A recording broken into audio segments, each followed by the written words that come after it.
ABP Ganga, खबर आपकी, जुबान आपकी।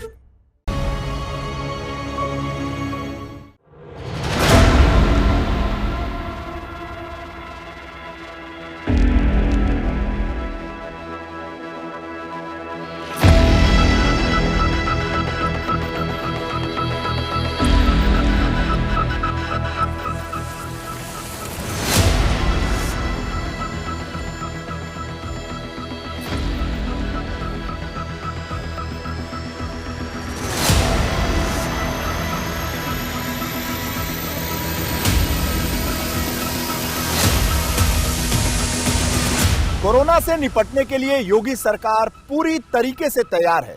मुख्यमंत्री अधिकारियों को लगातार निर्देश दे रहे हैं। आज अपने इस विशेष शो में हम बात करेंगे कि यूपी के अलग अलग शहरों में क्या है सरकार की कोरोना वैक्सीनेशन को लेकर तैयारी, और साथ ही हम बात करेंगे उस नई आफत पर जिसने अभी अभी अपना सर उठाना शुरू कर दिया है।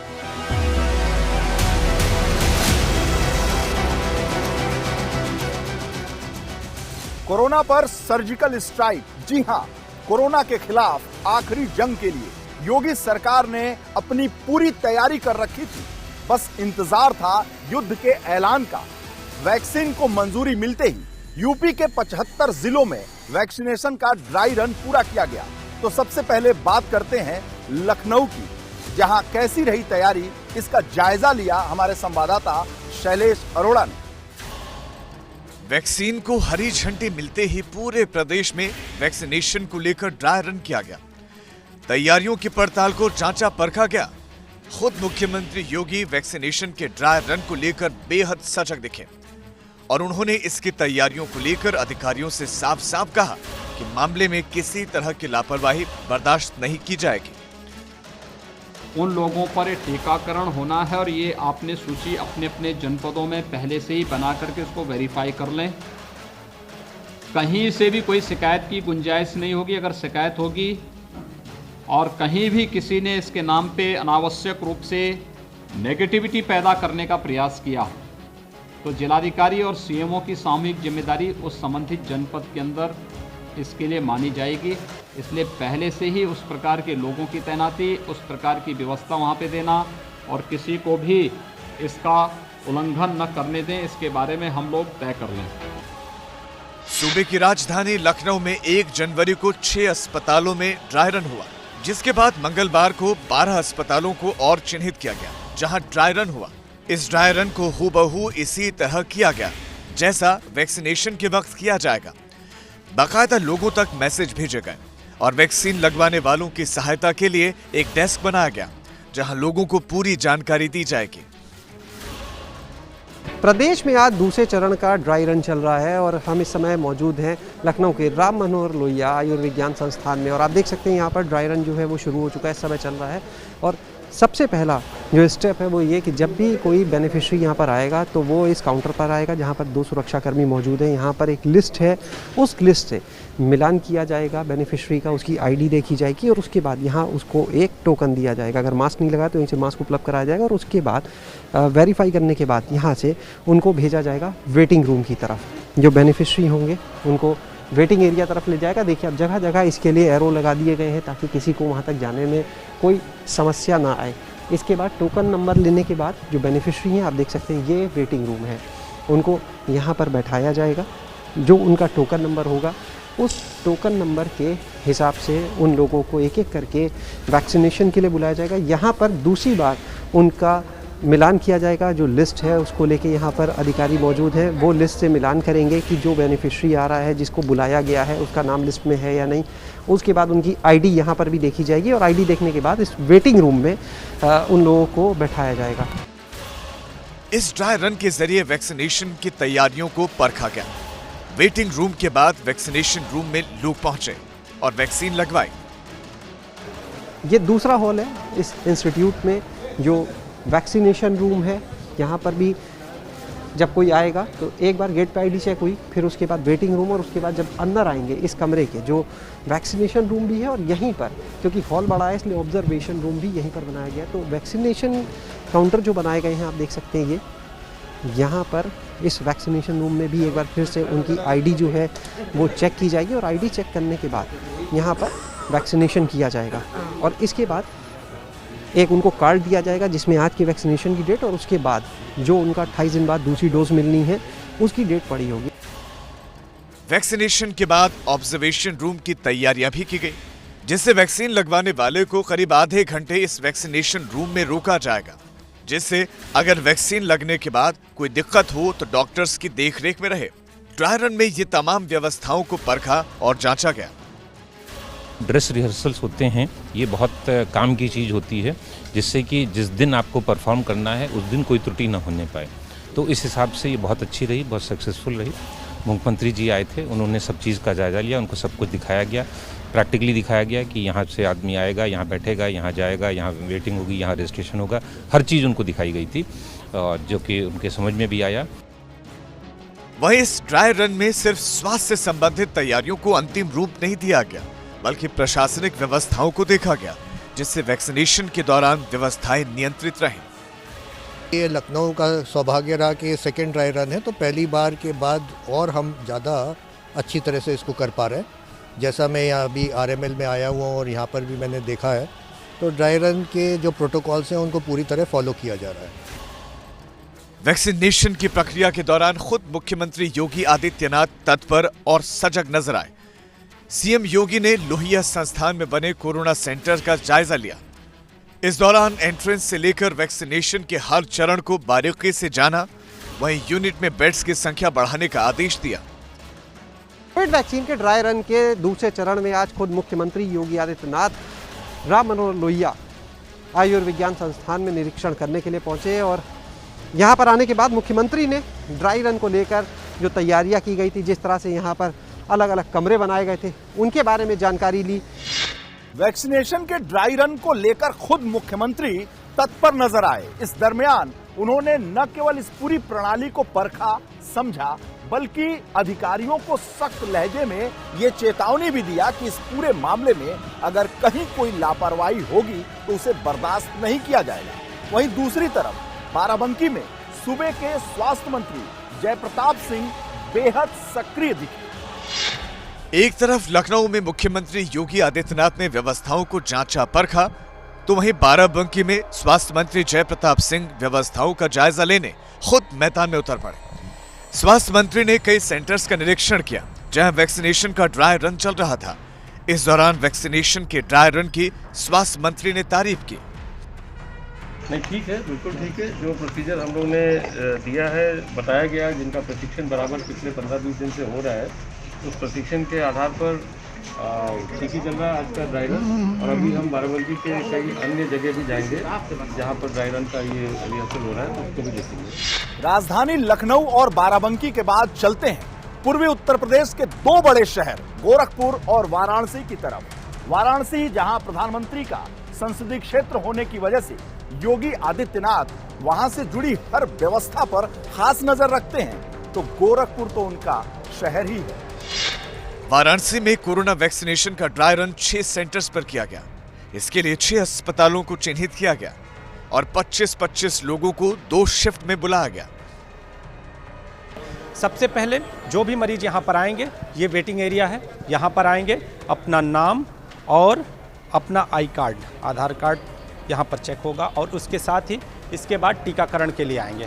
कोरोना वैक्सीन लगाने वाले लोग हैं, पूरी तरह से मुस्तैद हैं और जो भी मरीज यहाँ पर आएंगे, जो भी वैक्सीनेशन कराने के लिए लोग आएंगे, वो यहाँ पर आएंगे और उसके बाद उन्हें ऑब्जर्वेशन रूम में रखा जाएगा। ये ऑब्जर्वेशन रूम है, टीकाकरण ही नहीं होगा बल्कि उन्हें यहाँ ऑब्जर्वेशन रूम में भी रखा जाएगा। वहीं सीएम सिटी यानी गोरखपुर में भी कोरोना के वैक्सीनेशन के ड्राई रन को लेकर पूरी तैयारी की गई और ये जांचा परखा गया कि आखिर जब वैक्सीनेशन का काम होगा तो उसे कैसे अंजाम दिया जाएगा। इसके लिए वही प्रक्रिया अपनाई गई जो वैक्सीनेशन के दौरान अपनाई जाएंगी। गोरखपुर के सीएमओ सुधाकर प्रसाद पांडे ने कोरोना वैक्सीन लगवाई और इस वैक्सीनेशन के ड्राई रन की शुरुआत की। गोरखपुर और वाराणसी के बाद पश्चिमी उत्तर प्रदेश के सबसे बड़े शहर मेरठ में भी सीएम के आदेश का असर दिखा। मेरठ में ड्राई रन के दौरान क्या रहे हालात, इसका जायजा लिया हमारे संवाददाता बलराम पांडे ने। मेरठ में भी वैक्सीनेशन के ड्राई रन का काम तेजी से किया गया, जिसमें हेल्प डेस्क से लेकर वेटिंग रूम और वैक्सीनेशन रूम बनाया गया। सीएम के आदेश का असर मेरठ में भी देखने को मिला। यहाँ पूरी व्यवस्था पर नजर बनाए रखने के लिए सुबह से ही स्वास्थ्य अधिकारी तत्पर नजर आए। यहाँ पूरी व्यवस्था के बीच ड्राई रन शुरू हुआ और डॉक्टरों ने भी सभी लाभार्थियों को सावधानियों को लेकर जानकारी दी। मेरठ के एक सेंटर में मौजूद हैं जिसे मेडिकल कॉलेज में बनाया गया है। हम आपको दिखाने की कोशिश करेंगे कि जो ड्राई रन है वो शुरू हो गया है और ये ऑब्जर्वेशन रूम बनाया गया है या पर्यवेक्षण कक्ष कह सकते हैं इसे। और इसके बाद जो वैक्सीनेशन रूम है वो ये है सामने। आप देख सकते हैं कि सीएमओ साहब बाहर निकल रहे हैं। हम उन्हीं से जानने की कोशिश करेंगे कि क्या टीकाकरण का कार्य शुरू हो गया है जो ड्राई रन का कार्य था। जी हाँ, सही समय 10 बजे यहाँ का टीकाकरण का मॉक ड्रिल शुरू हो चुका है और जो भी लाभार्थी हैं जिनको लगना है ये वैक्सीन, उनकी आइडेंटिटी जांच हो चुकी है और अंदर इंजेक्शन लगना शुरू होगा। कोरोना काल के शुरुआती दौर में जिस शहर ने सरकार को सबसे ज्यादा परेशान किया वो थी ताज नगरी आगरा। वहां कोरोना मरीजों की संख्या विस्फोटक स्थिति में पहुंच गई थी। बाद में देर से ही सही कुछ प्रशासनिक बदलावों ने वहां स्थिति संभाली। ऐसे में वहां वैक्सीनेशन को लेकर क्या है तैयारियां, इसका जायजा लिया हमारे संवाददाता नितिन उपाध्याय ने। यूपी में कोरोना का प्रवेश द्वार रहे आगरा में भी कोरोना के वैक्सीनेशन के ड्राई रन को लेकर तत्परता और सजगता देखने को मिली। आगरा के 6 अस्पतालों में वैक्सीनेशन के 11 सेशन हुए, जिनमें कुल मिलाकर 275 लोगों पर वैक्सीनेशन का ड्राई रन किया गया और ये जांचा गया कि वैक्सीनेशन को लेकर आगरा का स्वास्थ्य विभाग कितना तैयार है। उत्तर प्रदेश के सभी 75 जिलों में आज वैक्सीनेशन का ड्राई रन हो रहा है। आगरा में भी तैयारियां पूरी हैं। हमारे साथ हैं सीएमओ साहब। आज पूरे जनपद में 6 केंद्र ऐसे बनाए गए हैं जहां पर 2-2 सेंटर हम लगाएंगे और उनमें वैक्सीनेशन किया जाएगा।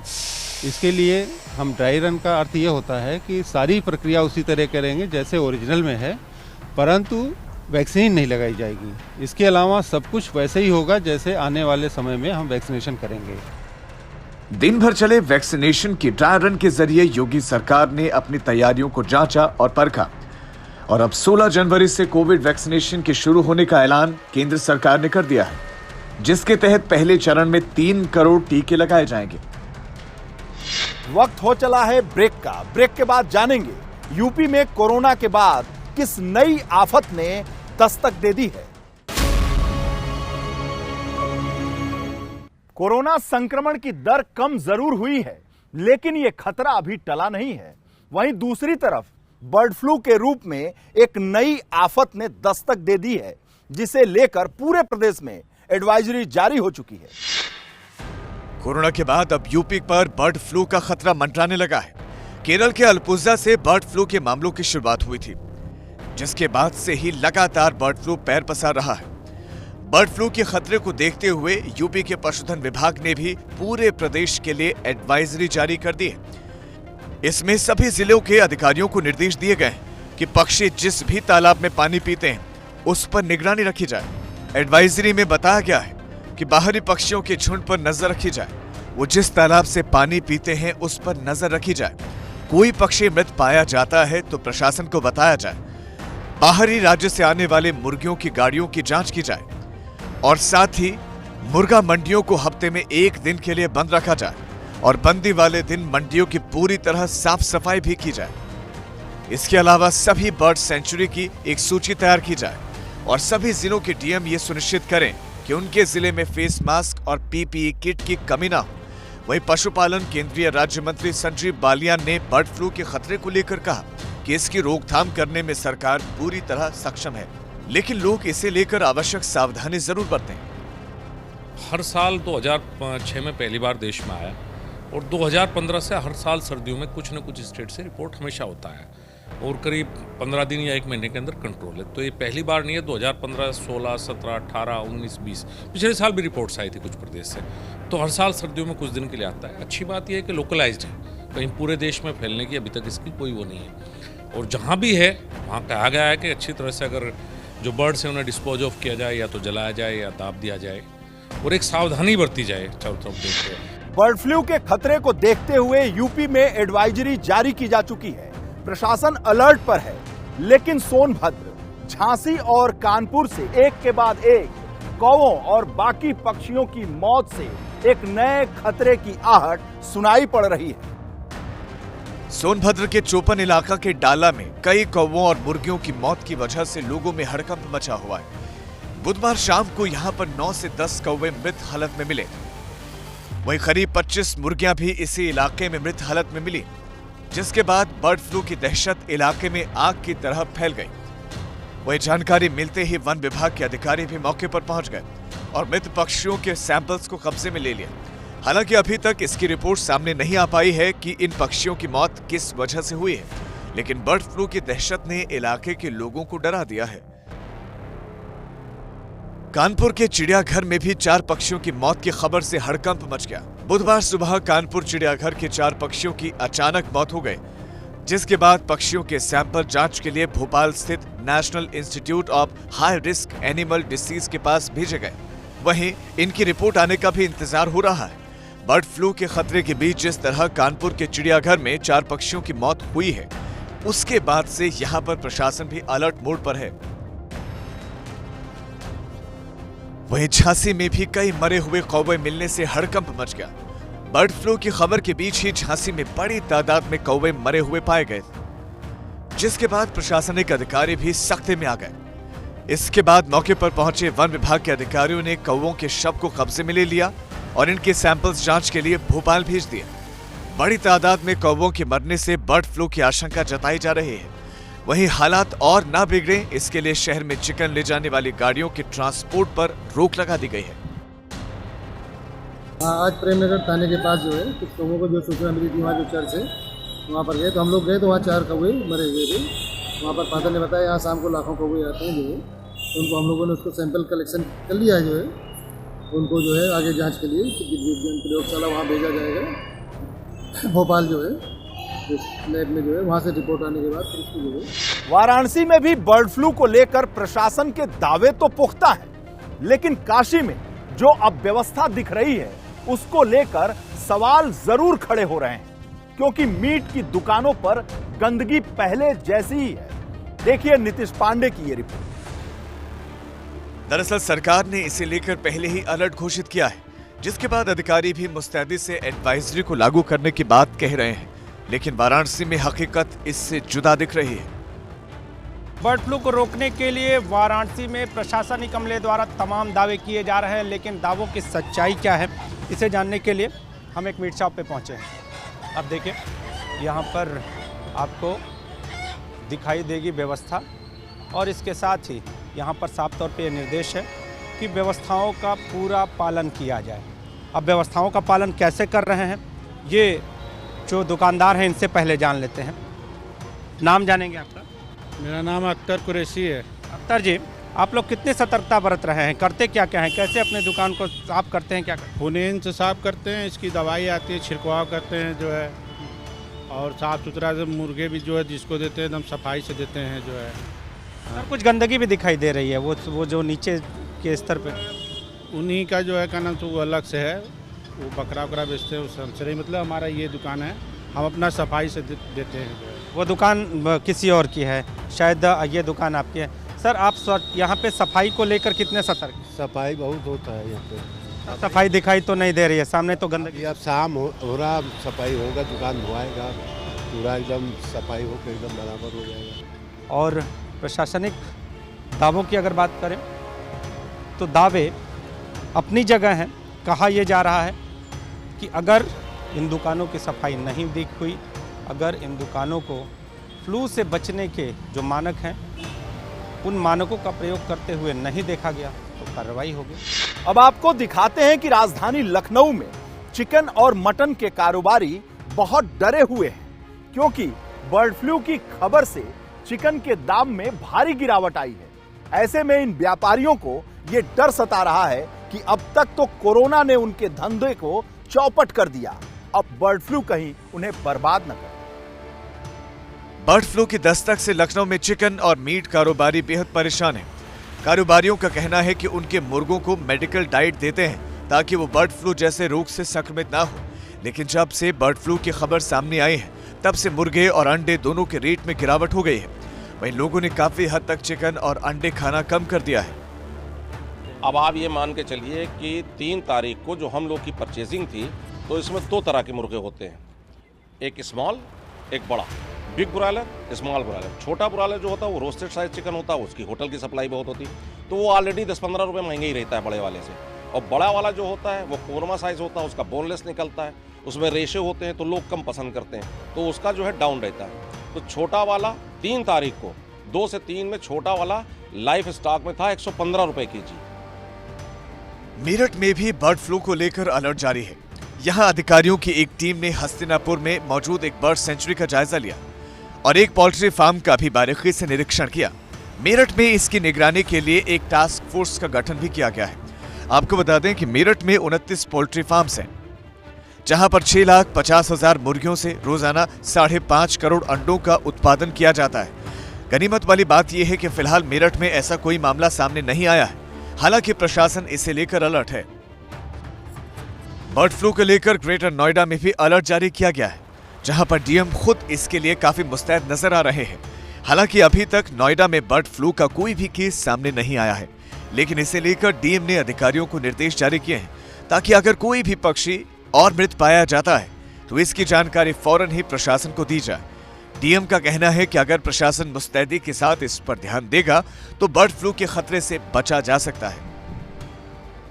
दरअसल ये सारी कवायद इस बात की तरफ इशारा करती है कि सरकार बर्ड फ्लू और कोरोना को लेकर कितने अलर्ट मोड पर है, लेकिन हमें भी सरकार का साथ देना होगा, क्योंकि बिना जन सहयोग के कोई भी अभियान सफल नहीं होता।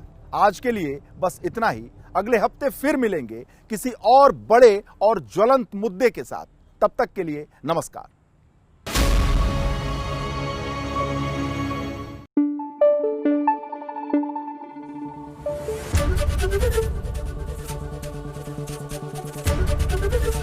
एबीपी गंगा, खबर आपकी, जुबान आपकी।